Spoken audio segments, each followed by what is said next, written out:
Hello students, in the previous video we have discussed about lysosomes, its composition, its polymorphism, that is its different type, morphological type and their functions.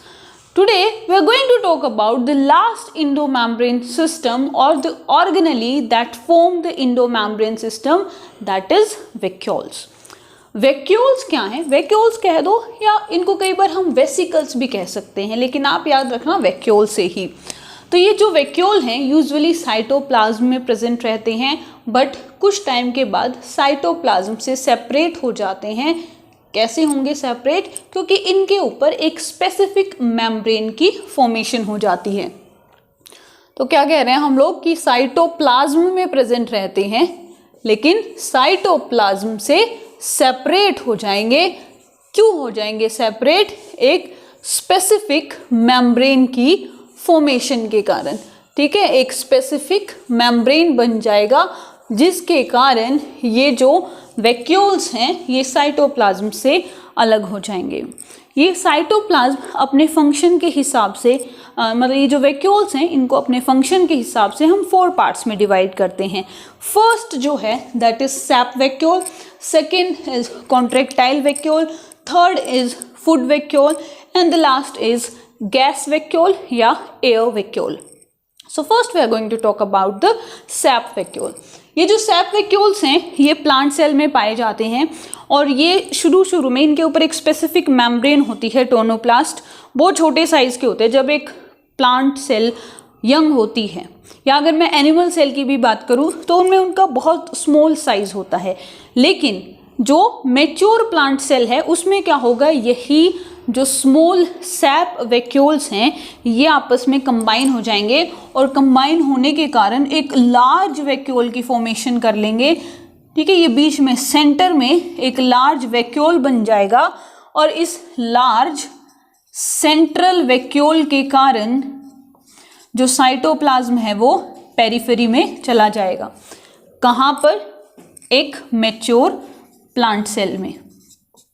मतलब अगर हम बात करें animal cell की या young plant cell की तो ये जो वैक्यूल्स हैं ये स्मॉल साइज के होते हैं, बट एक प्लांट सेल जब मैच्योर होगी तो यही स्मॉल वैक्यूल्स आपस में ज्वाइन हो जाएंगे और एक लार्ज सेंट्रल वैक्यूल की फॉर्मेशन करेंगे। सेंट्रल क्यों कह रहे हैं? क्योंकि सेंटर में प्रेजेंट रहता है। एक लार्ज सेंट्रल वैक्यूल की फॉर्मेशन करेंगे और इस वैक्यूल की फॉर्मेशन के कारण साइटोप्लाज्म पेरिफेरी पे चला जाएगा। इस लार्ज सेंट्रल वैक्यूल पे एक स्पेसिफिक मेम्ब्रेन प्रेजेंट रहता है, या फिर ये जो लार्ज सेंट्रल वैक्यूल है एक स्पेसिफिक मेम्ब्रेन से कवर्ड रहता है, that is known as tonoplast. क्या कहते हैं इसको? टोनोप्लास्ट। इसका भी एक पर्पस होता है, इस टोनोप्लास्ट का भी एक पर्टिकुलर फंक्शन है और इस साइटोप्लाज्म को पेरिफेरी में करने का भी एक पर्पस है।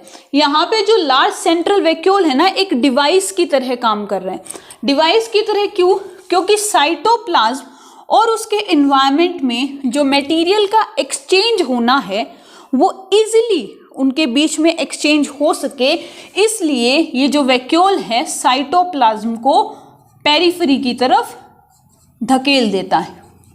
ठीक है, कॉर्नर्स की तरफ इसको धकेल देगा। जैसे ये एक सेल हो गई प्लांट सेल, तो इसके बीच में क्या है, वैक्यूल बन जाएगा और ये ऐसे पुश कर देगा साइटोप्लाज्म को कि जो साइटोप्लाज्म है वो पेरिफेरी की तरफ चला जाए।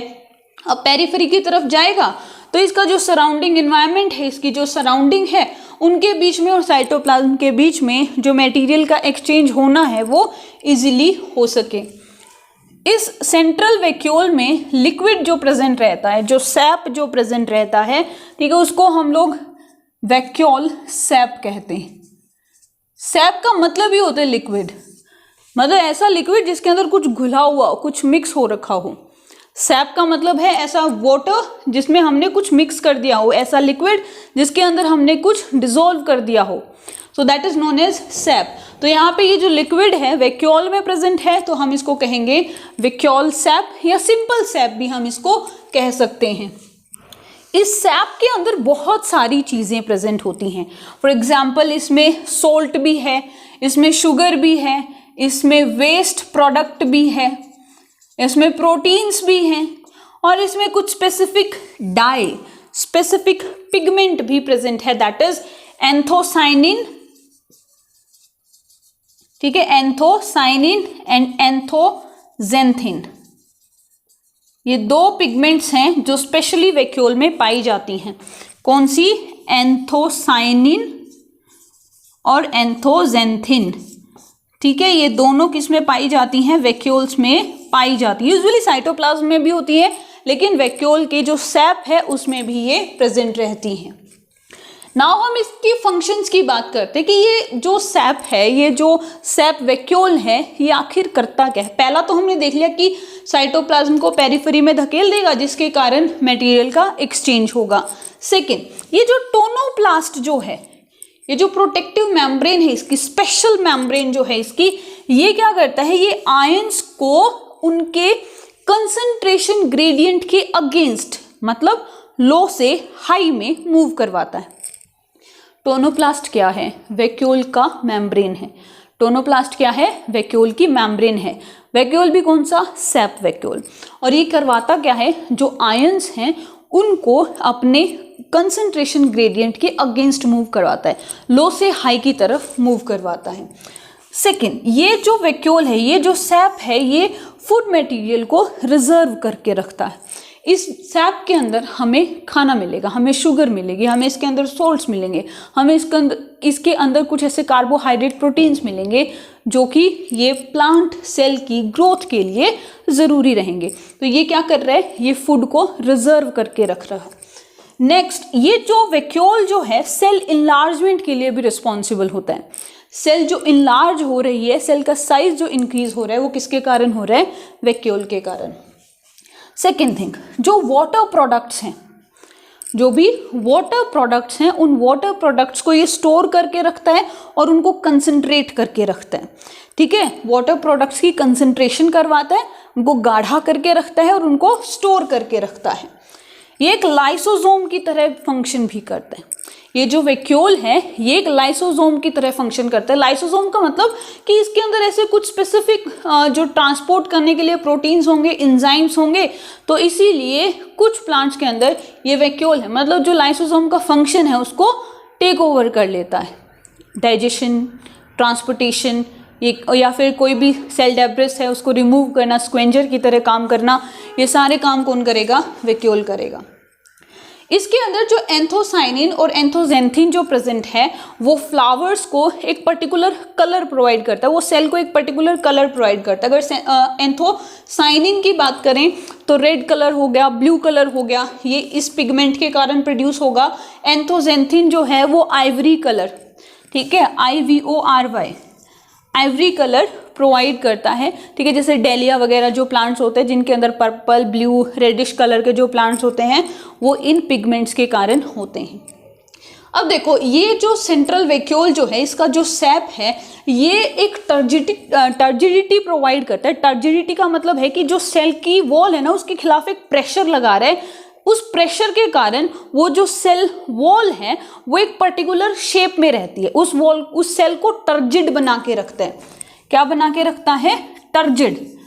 ठीक है, मतलब ये धक्का लगाएगा उसकी तरफ, उसको पुश करेगा कि वो अपनी शेप में रहे। तो शेप मेंटेन करने में भी जो वैक्यूल्स हैं वो हेल्प करते हैं। सो ये फंक्शन थे सैप वैक्यूल के। कहाँ पाया जाता है? प्लांट्स में पाया जाता है। सेकेंड जो टाइप है that is contractile vacuole. Contractile vacuole specially protist के अंदर, फॉर एग्जाम्पल अमीबा और एल्गी के अंदर पाया जाता है। जो एल्गल सेल है उनमें कॉन्ट्रैक्टाइल वैक्यूल्स प्रेजेंट होते हैं। कुछ कॉन्ट्रैक्टाइल वैक्यूल्स कुछ प्रोटिस्ट में, सब में नहीं। ठीक है, ये किससे कनेक्टेड रहते हैं? फ्यू फीडिंग कैनाल से कनेक्टेड रहते हैं, जहाँ से खाना आता है। तो ये जो फीडिंग कैनाल्स हैं ये कॉन्ट्रैक्टाइल वैक्यूल से कनेक्टेड रहेंगे।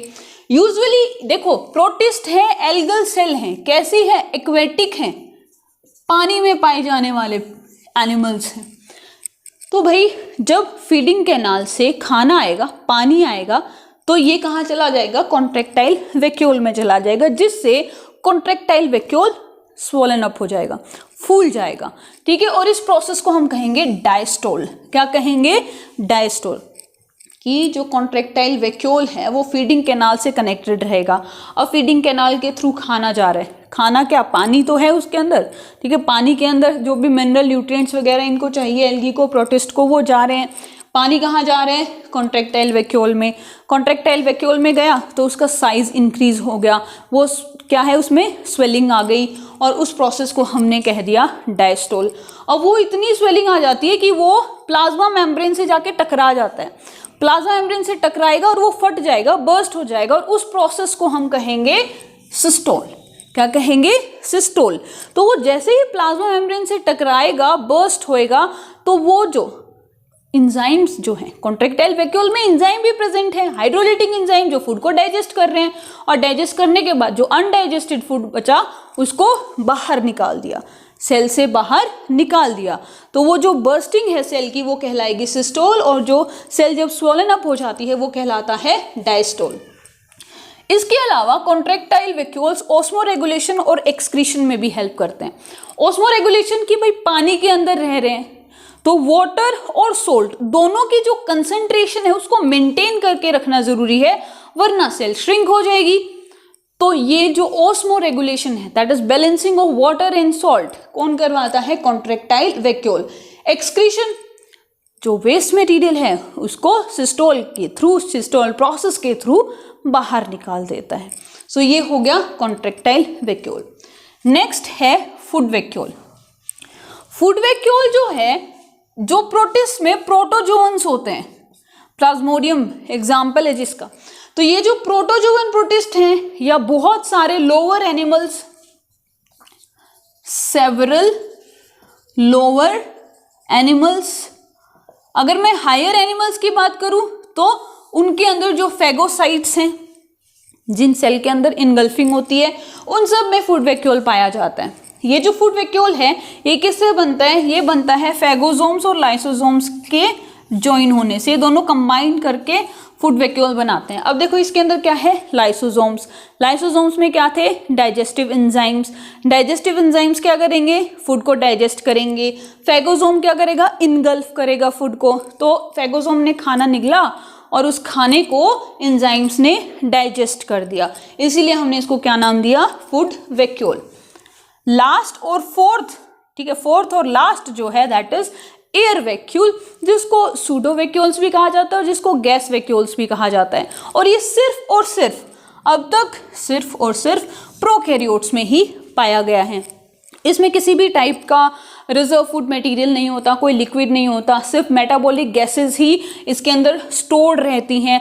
तो हम ये कह सकते हैं कि ये जो एयर वैक्यूल्स हैं ये ब्योंसी प्रोवाइड करते हैं, ठीक है, फ्लोटिंग में हेल्प करते हैं प्रोकैरियोटिक सेल की। So they provide buoyancy to the prokaryotic cell. तो 4 टाइप के वैक्यूल समझ में आ गए, sap, contractile, food and last that is the gas vacuole या air vacuole. So that's it for today. In the next video, we are going to discuss about the mitochondria. देखो endomembrane system खत्म हो चुके हैं, चारों organelles को हमने discuss कर लिया है। अब इसके अलावा जो दूसरी ऑर्गेनेलीज हैं उनको हम डिस्कस करेंगे नेक्स्ट वीडियो में। So that's it for today. If you like my video, then please share and subscribe my channel. Thank you.